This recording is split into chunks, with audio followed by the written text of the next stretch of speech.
It's a great show, dude. It's Appreciate like it. everything I'm fascinated by. Anunnaki, aliens, secret bases. How did you get involved with making a show like this? Is this something you've always been interested in? Always, grew up Art Bell. Yes. Dad. There he is. There he is. The GOAT. The GOAT. Dad was an overnight cop, so always overnight radio. So it was always Dr. Demento. Yes. You remember him? And Art Bell. So I kind of grew up with the weird stories, and it just got in the Twilight Zone. We watched as kids. It was like required watching from Dad, in the old black and whites, the classics. So that was always in there. So I'll skip 20 years. We had a podcasting studio in L.A. on Sunset. We were doing pretty well. We're hosting a lot of shows, guys you knew, like when COVID hit, Kill Tony came and worked out of our studio, Jeremiah, Metzger, all the guys. Didn't make any money, but it was a cool setup. But then they locked down the city, impossibly, and we didn't really know what to do. Then they set fire to the city somehow, and the wife and I are racing down Hollywood Boulevard being chased by people with bats and boxes of Adidas, and we were like, this is too much. And we just started packing, and that's it. We got out, and I didn't know what to do. So I'd been working in showbiz, not super successfully, like on the cusp, but I've been a professional host, editor, producer, writer for TV. So I was like, YouTube, easy. I'm a natural.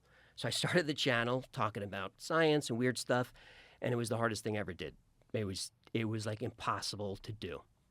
And I started out like following all the consultants. High energy, smash the like, be a YouTuber, top 10 list. And I did that for a little while. It's like, no one's watching. This feels stupid.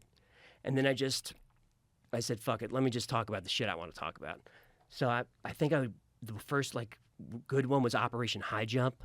You know, Admiral Byrd goes down to Antarctica with a armed fleet, supposedly looking for Nazi UFOs, and it's a 6-month mission, and in like a few days they have to turn back, and it's crazy stuff. So I did that story, and it got I think I got 50,000 views. I don't think I saw that one. It's an old one. What happened in Operation High Jump? All right, Admiral Byrd goes down. This is just after the war. Remember, the Nazis were fleeing to South America, so mostly Argentina. So the Nazis had established or tried to establish a base in Antarctica. That's true. It's New Schwabenland. Now, people say they were trying to build a Nazi base and all that stuff. They were really just looking for a whaling station to get oil. So Hitler didn't want to rely on outside sources. So anyway, after the war, they go down there. We still don't really know specifically why. It was supposed to be just to see how our aircraft would operate in cold weather. That was what they said. But this was a fleet that was armed to the teeth, like super, like armed. The first helicopters were there, destroyers. So they go down there. It's supposed to be a multi-month mission, maybe 6 months. They get down there, and in like a matter of weeks, maybe even fewer, they just bail. And no one really knows why. There's a press contingent there. No one knows what's going on. And Admiral Byrd starts giving these weird interviews. And the first one was in Spanish. It might have been either Argentinian or Brazilian newspaper. And he talks about how there could be these craft that attack the United States from the poles, and craft that can fly pole to pole. And people were like, what's that? And just sparked this crazy stuff. And you can hear him talking about these things. So High Jump goes down there to look for stuff. We don't really know why they left. Admiral Byrd was talking about these crafts? Admiral Richard E. Byrd, this famous guy, flew the North Pole like a super badass. He was, on paper, the commanding officer, but he preferred to just fly his plane and do stuff. So the legend is, they get down there, Admiral Byrd takes his plane, starts flying across Antarctica, and sees patches of green. And he can't believe it. And he's on the radio saying, I'm seeing this, rolling hills, sun is shining, he keeps flying, it gets greener and greener, and then he's like, I just saw woolly mammoths grazing in the green. And he keeps going, and he's on the radio, and then he's talking, I'm seeing all this stuff, the sun is bright, and then radio contact goes out.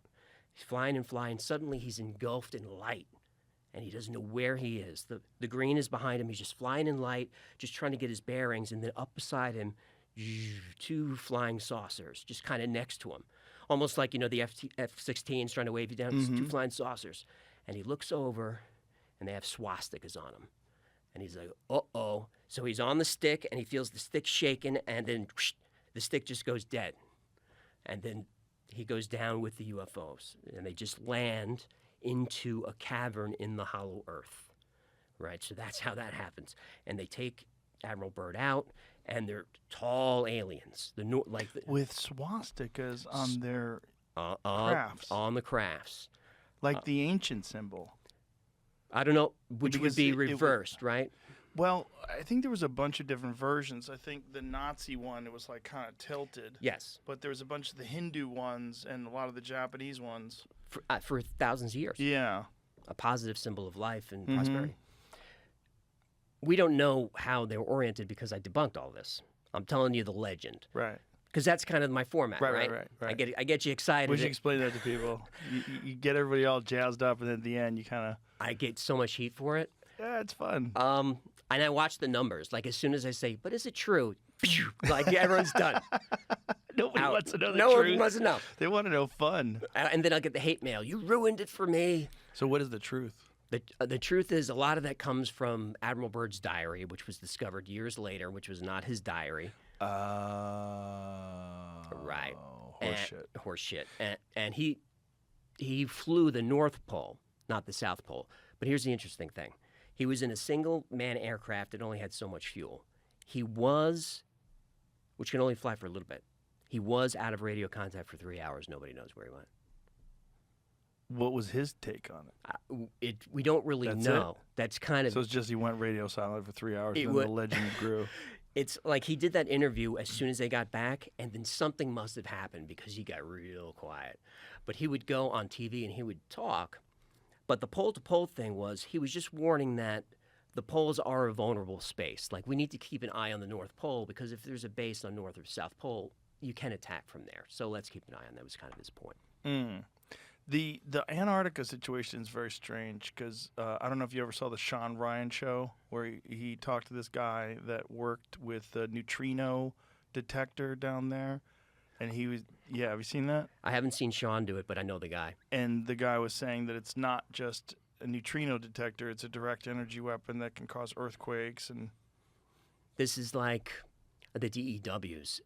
The U.S. has always been fascinated with direct energy weapons. Right. Yeah. That's where the HARP conspiracies come from and all of that.